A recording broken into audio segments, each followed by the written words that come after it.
자, 오늘은 가정 하나만 해보겠습니다. 현실이 아니고요.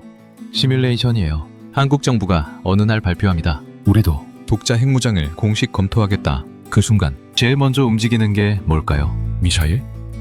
아닙니다. 전화기들입니다. 백악관에서 청와대로, 베이징에서 평양으로, 도쿄에서 워싱턴으로 전화벨이 울리기 시작하면 그 다음엔 표정이 바뀝니다. 정상들의 표정이 바뀌는 순간 각국의 행동 메뉴판이 펼쳐지거든요. 오늘은 그 메뉴판을 같이 보려고 합니다. 누가 뭘 꺼내들지, 우리 삶이 어디서부터 흔들릴지 촘촘하게 끝까지 가정을 해보겠습니다. 질문 3개 먼저 드릴게요. 첫 번째, 트럼프는 승인할까요? 막을까요? 두 번째, 중국은 누구부터 조용히 때릴까요? 세 번째, 일본은 선언부터 할까요?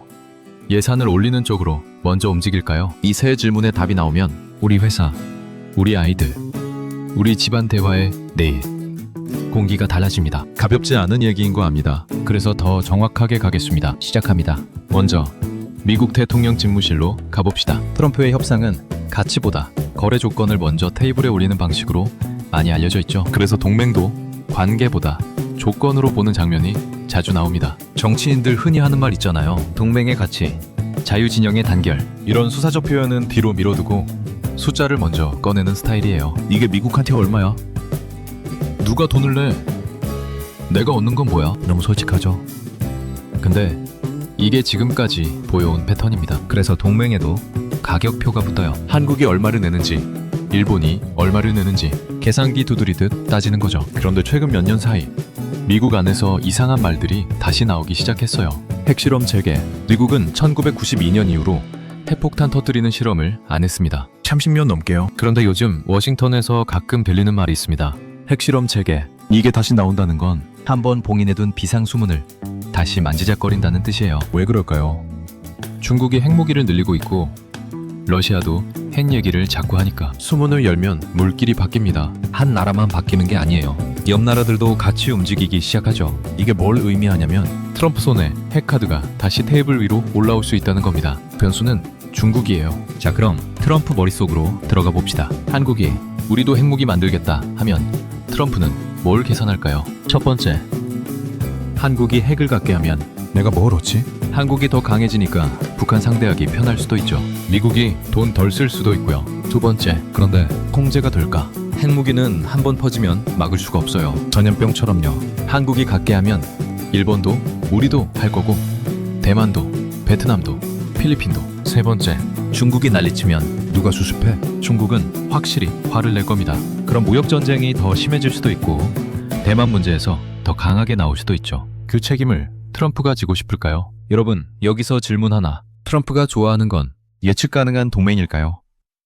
아니면 쓸만한 위기일까요? 이 답에 따라서 트럼프의 선택이 갈릴 겁니다. 단, 이건 가정 속 갈림이에요. 잠깐 생각해보세요. 자, 이제부터 핵심입니다. 버튼이 2개 있다고 가정해봅시다. 오늘은 그 버튼을 누른 뒤 24시간이 어떻게 흘러갈 수 있는지 따라가 봅니다. A는 허락이 아니라 관리예요. 조건을 잔뜩 붙여서 숨통을 쥐는 방식. B는 거절이 아니라 제동이에요. 동맹의 브레이크가 삐걱거리는 방식. 둘 다 무섭습니다. 무서운 모양이 방향만 다를 뿐이에요. 여기서부터는 가능한 경로 A를 따라가 보겠습니다. 먼저 A부터 설명할게요. 관리형 무기니 뭐냐? 공식적으로 좋다고 승인하는 게 아닙니다. 대신 조건 달고 통제하는 방식이에요. 비유하자면 이런 겁니다. 자녀가 오토바이 사겠다고 합니다. 부모님은 반대를 하겠죠. 위험하니까. 근데 자식이 계속 우기면 부모가 뭐라고 할까요? 그래, 사도 좋다. 대신 조건 있다. 헬멧은 꼭 써. 보험은 네가 들어. 과속하면 바로 빼앗는다. 이게 관리형 무기입니다. 트럼프가 한국한테 핵무기? 알았어. 근데 조건이 있어. 하는 거예요. 조건이 뭘까요? 하나, 통제장치 있어? 핵무기 만들면 언제 어떻게 쓸지를 미국이랑 같이 결정하는 시스템을 만들래요. 마음대로 쓸 수 없게 만들 수 있게요. 둘, 일본 설득 가능해? 일본이 화내고 나서면 동아시아 국가들이 난리가 날 겁니다. 일본을 조용히 시킬 방법을 내놓으라고 할 거예요. 셋, 중국이 난리치면 누가 책임져? 중국이 압박하고 제재하면 한국 경제 타격 크죠. 그거 미국을 탓하지 마.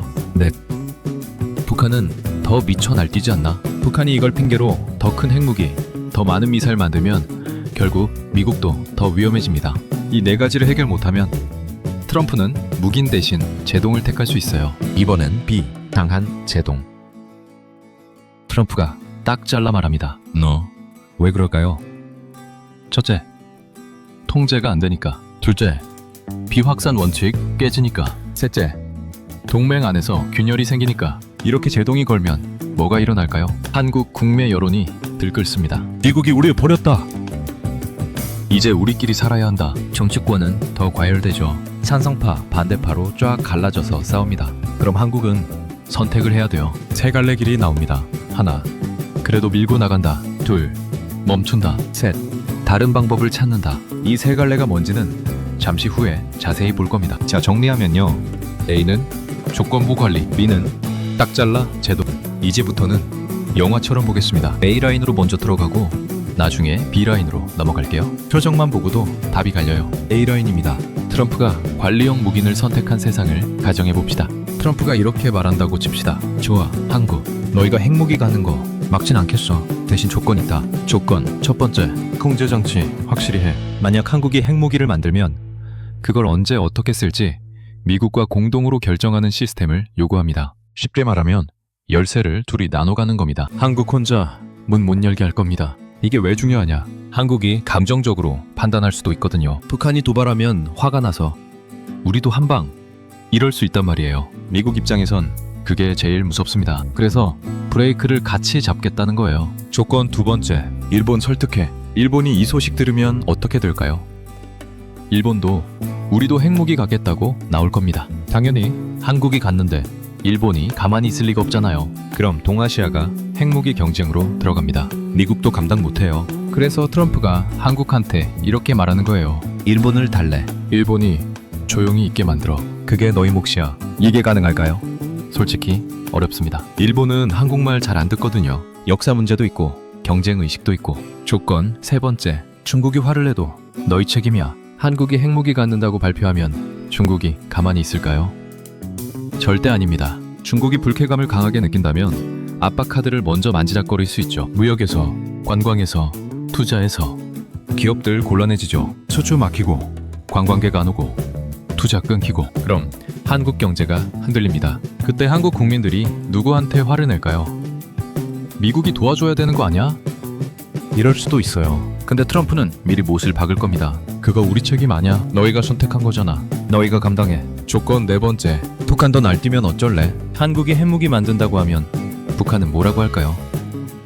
좋아, 우리도 더 만들겠다. 북한이 핵무기를 10개를 갖고 있었다면 이제 20개, 30개로 늘립니다. 미사일도 더 만들고 실험도 더 하고. 그럼 결국 위험은 더 커지죠. 미국도 북한 핵무기 때문에 골치 아파요. LA, 샌프란시스코까지 날아갈 수 있는 미사일이니까. 그래서 트럼프가 묻는 겁니다. 북한이 더 미쳐 날뛰는 거 너희가 막을 수 있어? 이 네 가지 조건, 만약 한국이 전부 해결했다고 가정하면 트럼프는 관리형 무긴 쪽으로 기울 수 있습니다. 근데 하나라도 삐걱거리면 언제든 제동 걸 수 있어요. 자, 그럼 한국이 이 조건들을 받아들였다고 칩시다. 좋아요, 트럼프 대통령. 조건 지키겠습니다.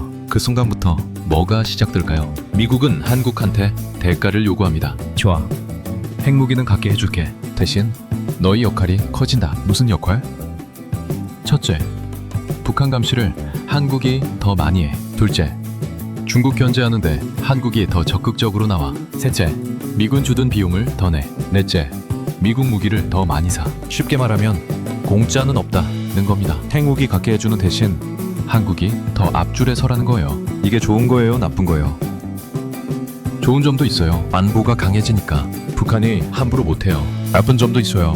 부담이 커지니까 돈도 더 들고 위험도 더 커지고. 그리고 뭐가 제일 무서우냐면요, 주변국들의 시선이 바뀝니다. 중국 얘기를 해볼까요? 한국이 핵무기 갖겠다고 발표하면 중국은 어떻게 반응할까요? 중국은 보통 정면에서 소리 지르기보다 옆문을 잠그는 쪽을 택합니다. 문을 하나씩요. 오늘은 관광, 내일은 통관, 모레는 특정 업종. 이런 식의 문을 하나씩 잠그는 방식이 먼저 나올 수 있어요. 그러다 어느 순간 사람들은 이렇게 말하기 시작해요. 요즘은 뭐든 늦어, 뭐든 비싸. 이게 무서운 이유는 원인이 안 보이기 때문입니다. 무슨 말이냐면요, 중국이 한국한테 화가 났다고 해서 바로 전쟁하지는 않습니다. 대신 이렇게 하죠. 아, 한국 기업들 우리 땅에서 사업하기 좀 힘들어질 거야. 한국 관광객들 비자 심사 좀 까다로워질 거야. 한국 연예인들? 우리 방송 출연 좀 어려워. 한국산 제품들? 채광 검사 좀 오래 걸릴 거야. 이런 식으로 조금씩 압박을 넣는 겁니다. 우린 한번 겪어봤습니다. 어떤 방식인지 이번엔 더 정밀하게 들어올 수 있어요. 전체를 때리기보다 고통이 빨리 전염되는 곳부터 정면으로 부딪히는 게 아니라 옆구리를 찌르는 거예요. 왜 그럴까요? 정면으로 부딪히면 중국도 손해거든요. 무역전쟁하면 중국도 아파요. 근데 옆구리를 찌르면 한국이 더 먼저 아플 수 있죠. 중국은 덜 아프게 설계할 수 있고요. 그래서 표적형 압박이라고 하는 겁니다. 때리기 쉬운 곳부터 때리는 거죠. 어디가 때리기 쉬울까요? 관광, 엔터테인먼트, 소비재, 일부 기업들. 이런 데는 중국이 딱 끊어버리면 바로 타격이 와요. 반도체나 자동차는 중국도 필요하니까 함부로 못 건드려요. 근데 화장품, 게임, 드라마 이런 건 중국이 안사하면 끝입니다. 그럼 우리 기업들이 곤란해지죠. 기업이 곤란해지면 직원들이 곤란해지고, 직원들이 곤란해지면 가정이 흔들리고, 그럼 국민들이 뭐라고 할까요? 정부가 왜 핵무기 만든다고 했어? 우리만 손해잖아. 여론이 갈립니다. 찬성하는 사람들은 그래도 안보가 중요하지 하고, 반대하는 사람들은 먹고 사는 게 먼저지 핵무기가 뭔 소용이야 하고 나라가 둘로 쪼개져요. 그게 중국이 원하는 겁니다. 중국은 한국을 직접 때리는 게 목표가 아니에요. 한국을 분열시키는 게 목표입니다. 한국 국민들끼리 싸우게 만드는 거예요. 그럼 정부는 흔들리고 정책은 갈팡질팡하고 결국 핵무기 계획도 흐지부지 될 수 있어요. 여기서 중국이 한 가지 더 합니다. 미국과 한국 사이를 갈라놓으려고 할 거예요. 중국이 한국한테 슬쩍 메시지를 보냅니다. 미국이 너희를 지켜주겠다고? 거짓말이야. 미국은 자기 이익만 챙겨. 미국 말 들어봤자 너희만 손해야. 우리랑 잘 지내는 게 나아. 핵무기 포기해. 그럼 우리가 경제관계 다시 살려줄게. 당근과 채찍을 동시에 쓰는 겁니다. 때리면서 동시에 달래고. 이게 중국의 분리 전략이에요. 한국을 미국에서 떼어내면 중국이 이기는 거거든요. 그럼 한국은 어떻게 해야 될까요? 버텨야죠. 중국 압박을 견뎌야 돼요. 근데 버티는 게 쉬울까요? 기업들은 매출 떨어지는데 직원들은 해고당하는데 주가는 떨어지는데 국민들이 언제까지 이렇게 버텨야 돼요? 라고 물으면 뭐라고 답할까요? 어렵습니다. 그리고 중국은 한 가지 더 할 게 있어요. 군사적 시위. 중국 군함들이 우리 근처 바다에 자주 나타나고 중국 전투기들이 우리 방공식별구역 근처를 자주 날아다닐 겁니다. 직접 공격은 안 해요. 그냥 긴장감만 올리는 거예요. 뉴스에도 매일 나올 거예요. 중국 군함 또 출몰, 중국 전투기 또 접근. 그럼 국민들은 불안해집니다. 전쟁 나는 거 아니야? 애들 군대 보내야 되나? 주식 팔아야 되나?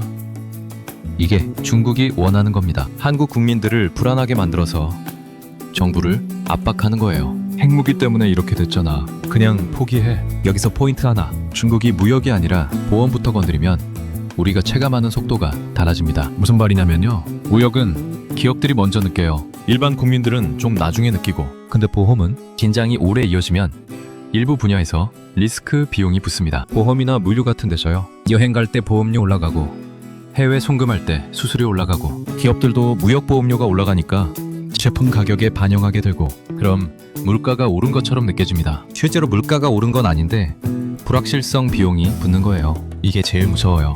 눈에 안 보이거든요. 왜 이렇게 비싸졌어 하는데 딱 집어서 뭐 때문인지 설명하기도 어렵고 그냥 요즘 상황이 안 좋아서 이렇게밖에 말할 수가 없어요. 잠깐 여기서 정리 한번 하고 갑시다. 지금까지는 시뮬레이션입니다. 현실은 훨씬 복잡하고 변수는 더 많아요. 하지만 우리가 보는 건 패턴입니다. 이제 일본 얘기를 해봅시다. 한국이 핵무기 갖겠다고 하면 일본은 어떻게 반응할까요? 일본은 발표로 승부를 보지 않을 때가 많습니다. 대신 조용히 공사를 해요. 하루아침에 길이 바뀌어 있습니다. 예산이 바뀌고 규정이 바뀌고 훈련이 바뀌고 그래서 일본이 조용하면 오히려 이미 움직이고 있다고 보는 사람이 많습니다. 한국이 핵무기 갖겠다고 발표한 다음 날 일본 총리가 큰 발표를 할까요? 아마 안 할 겁니다. 대신 며칠 뒤 방위 예산을 올리는 논의가 먼저 붙을 수 있습니다. 말보다 예산표가 먼저 움직일 때죠. 일본 미사일 방어 시스템 추가 도입 검토. 일본 미국과 핵 협력 강화 논의. 말은 안 하는데 행동은 빠릅니다. 왜 그럴까요? 일본은 장기 설계형이거든요. 당장 소리 지르는 것보다 10년 후를 준비하는 걸 더 중요하게 생각해요. 그래서 불안이 커지면 제도부터 쌓습니다. 군비 확대. 이미 일본 군사비가 세계 10위 안에 들어요. 더 늘립니다. 미사일 방어. 북한 미사일 막는 시스템. 중국 미사일 막는 시스템 계속 업그레이드해요. 동맹 조정. 미국, 호주, 인도랑 더 가깝게. 한국은 좀 멀어질 수 있어요. 여기서 중요한 게 하나 있어요. 한국이 예외가 되면 일본도 형평성을 요구합니다. 무슨 말이냐면요. 한국이 핵무기 갖는데 우리는 왜 안 돼? 미국한테 따집니다. 미국 입장에서는 골치 아프죠.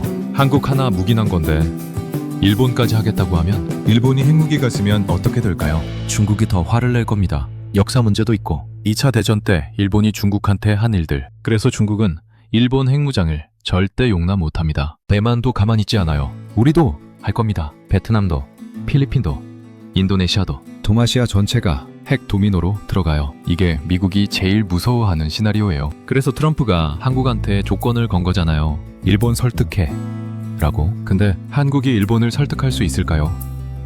일본은 한국말 잘 안 듣습니다. 자존심도 있고 경쟁의식도 있고. 한국이 하는데 우리는 왜 참아야 돼? 일본 국민들도 그렇게 생각할 겁니다. 그럼 일본 정부는 여론 압박을 받아요. 일본 내부에서 억제력 강화 논의가 더 커집니다. 그게 곧바로 핵 개발로 직행한다기보다 예산 제도 무장 체계 확대로 이어지겠죠. 일본이 그 길로 가면 한국은 이제 양쪽에서 핵무기를 가진 나라들한테 둘러싸이게 돼요. 북한, 중국, 러시아, 일본 사방이 핵무기예요. 안전해진 걸까요? 더 위험해진 걸까요? 일본은 한국을 비난하기 전에 한국을 변수로 계산합니다. 한국 때문에 동아시아 판이 바뀌었으니 일본도 그에 맞춰서 판을 짜는 거예요. 자, 여기까지가 A라인, 즉 관리형 무기매 세계였어요. 트럼프가 조건 따라서 한국 핵무장을 묵인하는 경우. 정리하면요. 한국은 핵무기를 갖게 되지만 대가가 큽니다. 미국한테는 더 많은 역할을 떠안아야 하고 중국한테는 경제 압박을 받고 일본은 우리를 견제하려고 군비 경쟁을 시작하고 북한은 더 많은 핵무기를 만들고. 안보는 강해진 것 같은데 주변 상황은 더 위험해집니다. 그런데요. 트럼프가 만약 정반대로 간다면 딱 한마디로 너. 그 순간부터 한국의 선택은 핵이 아니라 관계의 파열음이 됩니다. 잠깐만요. 화면은 그대로인데 공기만 바꾸겠습니다. 이제 B라인으로 들어갑니다. 다음 장면은 한 가지 가정이 더 붙습니다. 트럼프가 정반대로 간다는 가정. 트럼프가 제동을 걸 때는 이유가 단순합니다. 내가 통제 못하는 건 싫다. 그리고 핵은 통제에서 벗어나면 전염병처럼 번지거든요. 트럼프가 한국 대통령한테 전화한다고 칩시다. 안 돼. 핵무기는 절대 안 돼. 왜 안 될까요? 트럼프 머릿속을 다시 들여다봅시다. 첫 번째 이유. 통제가 불가능해. 한국이 핵무기 갖게 하면 그 다음부터는 트럼프 손을 벗어납니다. 한국이 언제 어떻게 쓸지 트럼프가 막을 수가 없어요. 두 번째 이유. 비확산 원칙이 깨져. 미국은 70년 넘게 핵무기 퍼뜨리지 말자고 외쳤어요. 그게 미국의 원칙이었거든요. 근데 한국한테 허락하면 그 원칙이 무너집니다. 다른 나라들이 뭐라고 할까요? 미국이 한국은 되고 우리는 안 된대. 이게 말이 돼. 세 번째 이유. 동맹에 균열이 생겨 한국이 핵무기 갖겠다고 우기는 건 어떻게 보면 미국을 못 믿는다는 뜻이기도 해요. 미국 해구산을 못 믿으니까 우리가 직접 만들겠다. 그럼 미국 체면이 구겨집니다. 우리가 70년 동안 지켜줬는데 이제 와서 못 믿겠다고? 관계에 금이 가요. 그래서 트럼프가 제동을 거는 겁니다. 안 돼. 이건 넘으면 안 되는 선이야. 여기서 한 가지 더. 미국이 1992년 이후로 핵실험을 안 했지만 재개 능력은 갖추고 있다는 점. 이게 무슨 뜻이냐면요. 미국도 필요하면 핵카드를 다시 꺼낼 수 있다는 겁니다. 한국아, 네가 핵무기 만들면 우리도 핵실험 다시 한다. 중국, 러시아 견제하려면 어쩔 수 없어 하면서 이렇게 되면 전 세계가 다시 핵 경쟁으로 들어갑니다. 냉전 시대로 돌아가는 거예요. 그게 얼마나 무서운 일인지 미국도 알아요. 그래서 제동을 거는 겁니다. 자, 그럼 트럼프가 노 했어요. 이제 한국은 어떻게 해야 될까요? 선택지가 3개 나옵니다. 첫 번째 선택. 그래도 밀고 나간다. 미국이 반대해도 한국 혼자서라도 핵무기를 만든다. 이게 가능할까요?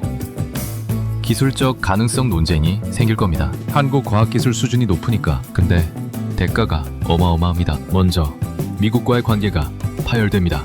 동맹 갈등이 심하게 커질 경우 주한미군 운영 방식이나 비용 협상에서 압박이 커집니다. 철수 같은 극단적 시나리오는 그 뒤쪽 단계로 놓고 봐야 하고요. 한미 군사 동맹이 약화될 수 있어요.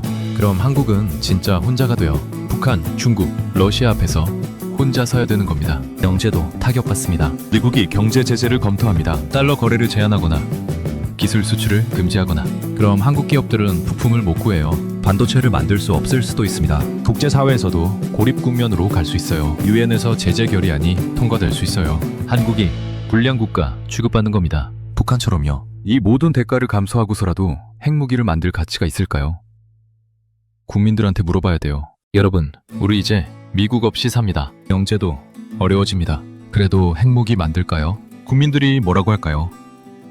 의견이 갈립니다. 어떤 사람들은 그래도 안보가 최우선이다 하고, 어떤 사람들은 미친 짓이다, 먹고 살 수가 없잖아 하고, 나라가 여론으로 갈라질 수 있어요. 두 번째 선택, 멈춘다.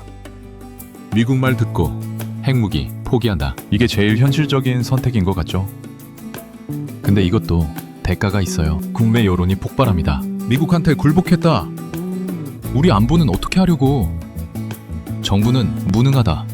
이렇게요. 특히 강경파들이 가만히 있지 않아요. 핵무기 만들자고 했다가 미국 한마디에 포기하냐?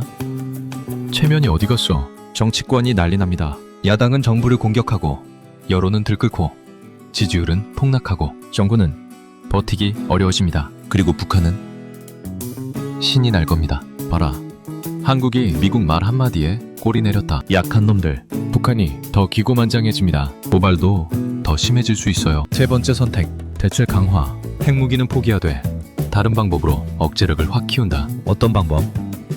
핵 추진 잠수함에 미국의 전술 핵을 배치하게 해달라고 조르든지, 미사일 방어 시스템을 대폭 강화한다든지, 미국 전략 자산을 한국에 더 자주 배치한다든지, 즉 동맹 틀 안에서 억제력을 극대화하는 겁니다. 이게 제일 현실적인 파협안일 수 있어요. 핵무기는 안 만들지만 거의 그에 준하는 능력을 갖추는 거죠. 미국도 받아들이고 한국 여론도 어느 정도 납득하고.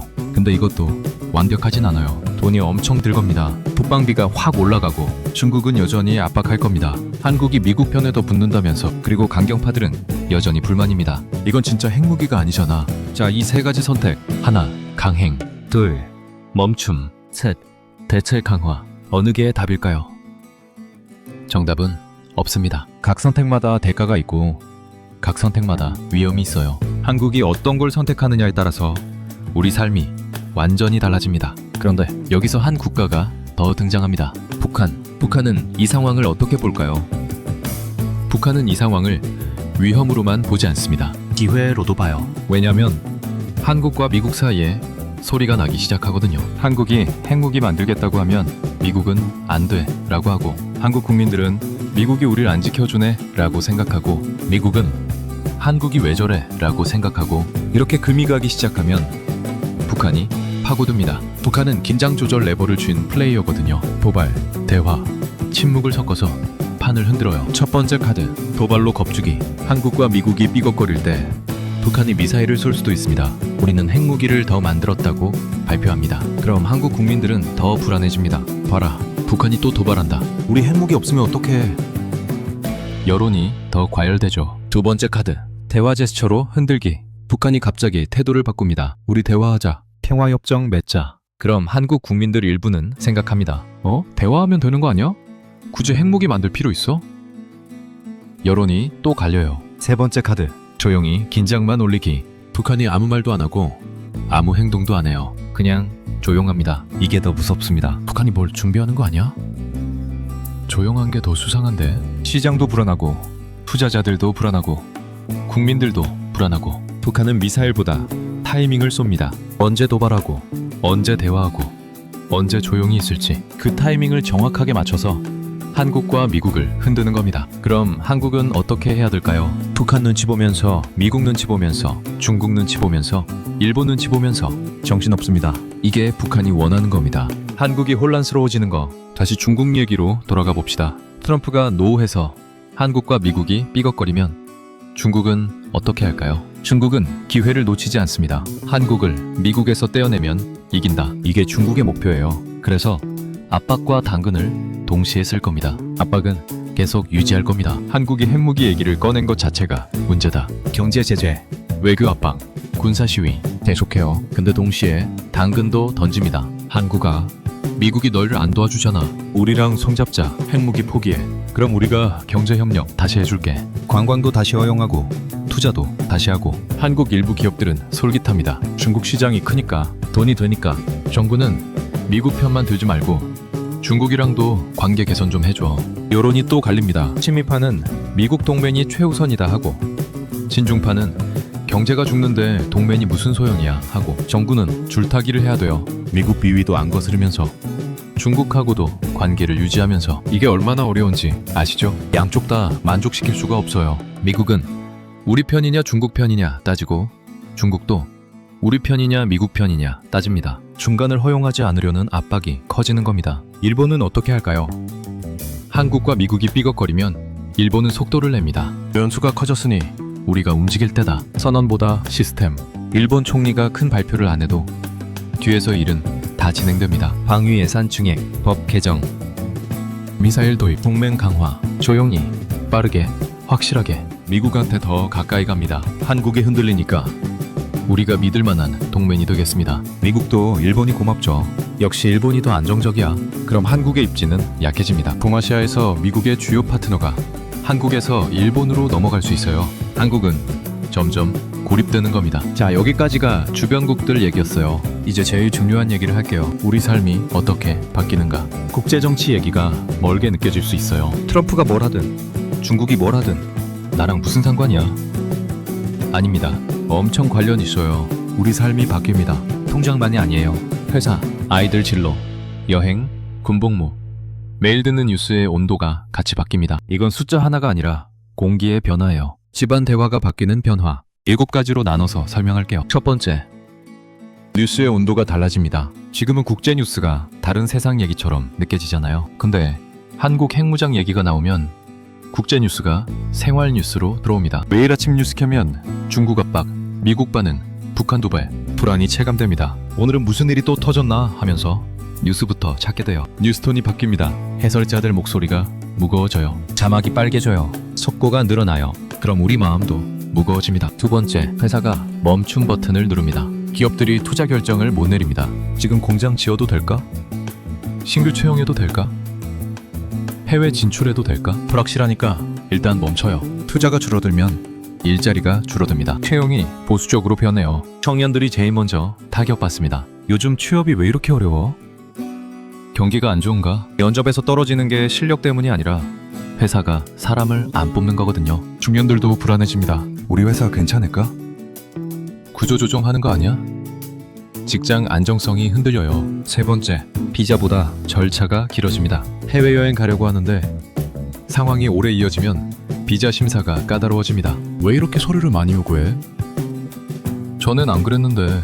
심사 기간도 길어져요. 한 달 기다려야 비자 나오고, 급한 출장은 어떡하고요? 일부 경우 보험료도 올라갑니다. 한국 국적이라서 보험료가 더 비쌉니다. 기분이 어떨까요?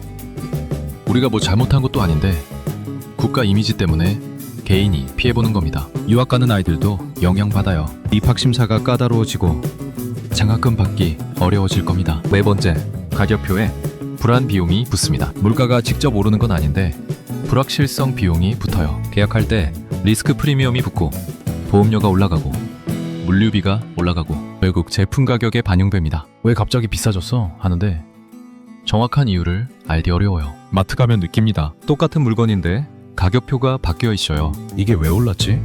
물어봐도 직원도 잘 몰라요. 본사에서 가격 올리라고 했대요. 다섯 번째, 훈련이 일상이 됩니다. 군 훈련이 강화됩니다. 연계 수준이 올라가요. 예비군 훈련도 늘어날 수 있어요. 아들 군대 보낸 부모들 걱정이 커집니다. 우리 애 괜찮겠지? 전방근무 아니겠지? 군대 있는 자식한테 전화하면 목소리가 다릅니다. 긴장되어 있어요. 요즘 훈련 많이 해요. 경계 근무 자주 서요. 가족 대화 주제가 달라집니다. 애가 군대 가는데 괜찮을까? 전쟁 나는 거 아니야? 불안이 일상이 돼요. 여섯 번째, 식탁이 갈라집니다. 찬반 갈등이 커집니다. 핵무장 찬성파와 반대파로 나뉘어서 싸워요. 가족끼리도 친구끼리도 직장에서도. 너는 찬성이야 반대야? 이 질문 하나로 관계가 깨집니다. 정치 얘기만 나오면 싸우게 되니까 아예 만나지 않게 돼요. 명절에 친척 만나면 조심해야 돼요. 삼촌이 핵무장 찬성이면 조카가 반대면 식탁이 전쟁터가 됩니다. 직장에서도 마찬가지예요. 점심시간에 뉴스 얘기 나오면 분위기 싸늘해집니다. 누구는 찬성, 누구는 반대. 그 다음부터 어색해져요. 사회가 분열됩니다. SNS도 양쪽으로 갈라져요. 찬성 커뮤니티, 반대 커뮤니티. 서로 대화가 안 돼요. 7번째, 불안이 습관이 됩니다. 안전과 고립 중 뭐가 더 무서운지 세대별로 생각이 다릅니다. 나이 드신 분들은 전쟁을 겪어보셨으니까 안보를 중요하게 생각하세요. 핵무기라도 있어야 안심이지. 북한 때문에 얼마나 고생했는데. 젊은 세대는 경제를 더 중요하게 생각해요. 안보도 중요하지만 먹고 살아야죠. 취업은 어떡하고요? 미국이랑 싸우면 우리만 손해예요. 중년은 그 중간에서 갈등합니다. 안보도 중요하고 경제도 중요한데 둘 다 지킬 순 없나? 이렇게 심리적으로 분열되면 사회 통합이 어려워집니다. 세대 갈등이 더 심해져요. 부모와 자식이 서로 이해를 못해요. 그리고 하나 더, 불안이 일상화됩니다. 뭘 해도 불안해요. 돈 벌어도 불안하고, 저축해도 불안하고, 투자해도 불안하고. 이 나라에 계속 있어야 하나? 이민 생각하는 사람들도 늘어납니다. 특히 자녀 있는 가정은 더 고민해요. 애들 미래를 위해서. 자, 여기까지가 우리 삶이 바뀔 수 있는 7가지였습니다. 뉴스, 기업, 해외, 가격, 군, 정치, 심리. 전부가 연쇄적으로 흔들릴 수 있어요. 한국이 핵무장을 검토한다는 발표 하나로 이 모든 게 움직이기 시작하는 겁니다. 그래서 이 문제가 무거운 겁니다. 단순히 핵무기 하나 만드나 마나의 문제가 아니에요. 우리 삶 전체가 걸린 문제입니다. A라인으로 가든 B라인으로 가든 쉬운 선택은 없습니다. 어느 쪽을 택해도 대가를 치러야 해요. A라인, 관리형 무긴. 핵무기는 갖게 되지만 주변국 압박과 미국 요구가 커집니다. 경제 리스크를 감수해야 하고 일본과의 군비 경쟁도 감당해야 하고. B라인, 강한 제동. 미국과의 관계는 유지하지만 국내 여론이 폭발합니다. 안보 불안은 계속되고 대체 방안을 찾아야 하고. 3번째 길, 대체 강화. 핵무장 대신 다른 억제력을 키우는 건데 돈이 많이 들고 중국 압박은 여전하고 강경파들은 불만이고. 이제 마지막입니다. 여기서 제가 결론을 내리면 영상은 끝나지만 현실은 시작됩니다. 그래서 결론은 여러분이 내리셔야 돼요. 질문 드립니다. 여러분은 어떻게 보세요? 관리되는 억제력과 독자 결단의 고립 비용 중에서 한국이 감당 가능한 건 어느 쪽일까요? 선택지를 드릴게요. 에이, 관리형 무기니 현실적이다. 미국이 조건 따라서 무기나는 방식. 대가는 크지만 동맹은 유지된다. B, 강한 제동 가능성이 더 높다. 미국이 막을 거고 한국은 다른 방법을 찾아야 한다. C, 대체 강화가 답이다. 핵무장 대신 동맹 틀 안에서 억제력을 극대화하는 게 현실적이다. 댓글로 의견 남겨주세요. A, B, C 중에 어느 쪽이라고 생각하시는지. 그리고 A, B, C만 찍지 마시고 왜인지 한 줄만 적어주세요. 그 한 줄이 다음 편의 방향이 됩니다. 정답은 없습니다. 각자의 경험과 생각에 따라 답이 다를 수 있어요. 중요한 건 우리가 이 문제를 진지하게 생각해 본다는 겁니다. 오늘 영상이 그 생각의 출발점이 되었으면 좋겠습니다. 긴 시간 함께 해주셔서 감사합니다. 다음 영상에서 뵙겠습니다.